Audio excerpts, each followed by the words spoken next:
नमस्कार मित्रांनो, तुमचं आपल्या चॅनलमध्ये मनापासून स्वागत आहे। आज आपण रिसर्च मॅनेजमेंट चॅप्टर 6 पाहणार आहोत। आज सोप्या मराठी भाषेत समजून घेणार आहोत। हा टॉपिक GNM थर्ड इयरच्या परीक्षेसाठी खूप महत्त्वाचा आहे। परीक्षेत हा प्रश्न नेहमी विचारला जातो, त्यामुळे व्हिडिओ शेवटपर्यंत नक्की बघा व चॅनलला सबस्क्राईब करायला विसरू नका।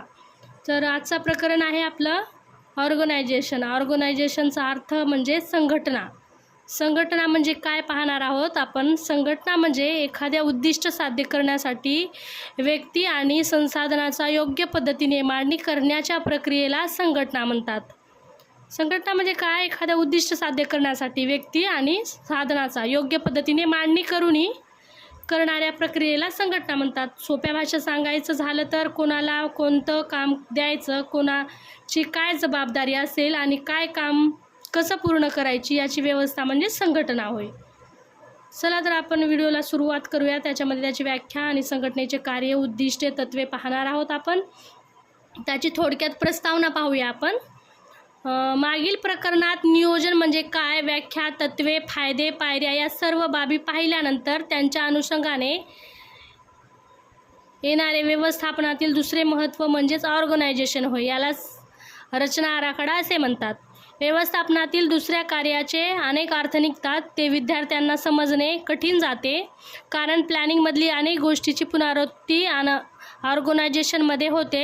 येथे लिहिलेल्या गोष्टीच्या आराखड्यात नकाशा म्हणजे मॅपप्रमाणे कागदावर सुस्पष्ट उतराव्या लागतात। तसेच ऑर्गनायझेशनच्या संघटना असाही अर्थ निघतो। म्हणून या ठिकाणी संघटना, कामगार संघटना आणि आरोग्य खात्यातील केंद्रीय पातळीपासून खेड्याच्या पातळीपर्यंत कार्यरत असलेल्या ऑर्गनायझेशन देऊन हा विषय समजण्यास सोपा करण्यास प्रयत्न केला आहे। तर आपण संघटनाची आता व्याख्या पाहूया। संघटनेची व्याख्या पाहूया आपण। परिणामकारक कार्य करणारे स्थान व भूमिका यांना परस्पर सुसंबंध अशी यंत्रणा म्हणजे संघटना होय। उदाहरणार्थ कर्मचारीची संघटना। संघटनेचे सुसंघटित कार्य करता अनेक प्रकारची कामे संस्थेतील अनेक व्यक्तींना करावी लागतात। त्यातून अनेक कार्यक्षेत्र अस्तित्वात येतात। हे साध्य करण्यासाठी अनेक व्यक्तींना सामूहिक प्रयत्नांना आवश्यकता असते।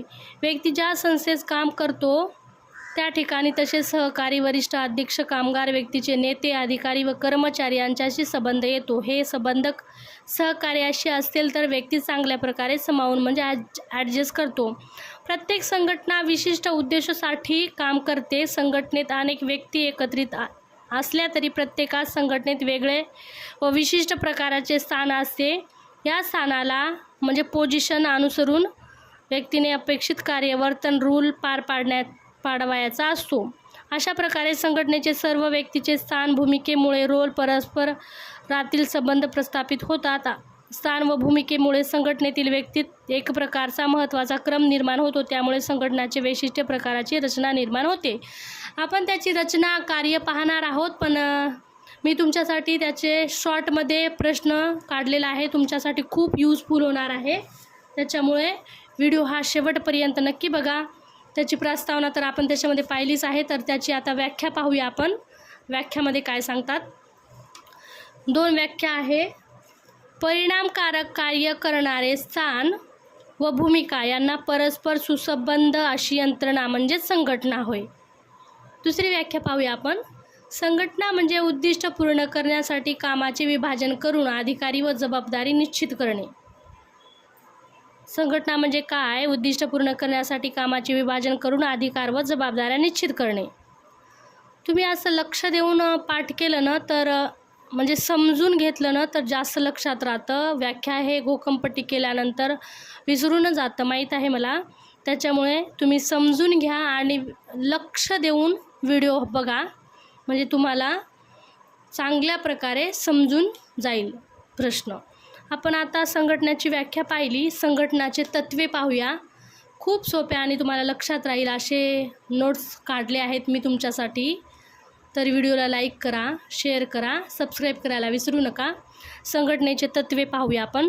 उद्दिष्टाचे तत्त्वे, कामाच्या विभागणी, अधिकारी व जबाबदारी, समन्वय, आदेशाची एकता, नियंत्रणाची व्याप्तीचे तत्त्वे असे काय आहे त्याचे 6 संघटनेची तत्त्वे आहेत. आपण आता संघटनेचे वैशिष्ट्य आणि महत्त्व पाहूया. वैशिष्ट्य आणि तत्त्वेमध्ये थोडं पॉईंट सेमच असतात, जास्त वेगळं नसतात वैशिष्ट्य आणि तत्त्वे, पण महत्त्व आहे जास्त करून याच्यामध्ये महत्त्व. तर पहिलं महत्त्व पाहूया आपण. उद्दिष्टभिमुख असते. नंबर 2, कामाचे विभाजन केले जाते. संशोधन कार्य व्यवस्थित चालते. संसाधनाचा योग्य वापर होतो. 5वा, वेळेचे नियोजन करता येते. 6वा, संशोधनातील चुका कमी होतात. 7वा, संशोधनाची गुणवत्ता सुधारते. अशा प्रकारे याचं संघटनेचे महत्त्व आहे. आपण आता संघटनेचे महत्त्व पाहिल्यानंतर त्याची रचना व कार्य पाहूया. संघटनेचे कार्य काय काय आहेत. संघटनेचे कार्य नंबर 1 पाहूया. कामाचे विभाजन करणे. अधिकार व जबाबदारी निश्चित करणे. 3 आहे समन्वय साधणे. 4 आहे संसाधनांचा योग्य वापर करणे. 5 आहे संवाद व्यवस्था राखणे, नियंत्रण ठेवणे. 7वा आहे उद्दिष्ट साध्य करणे आणि 8वा आहे कार्यक्षमता वाढवणे.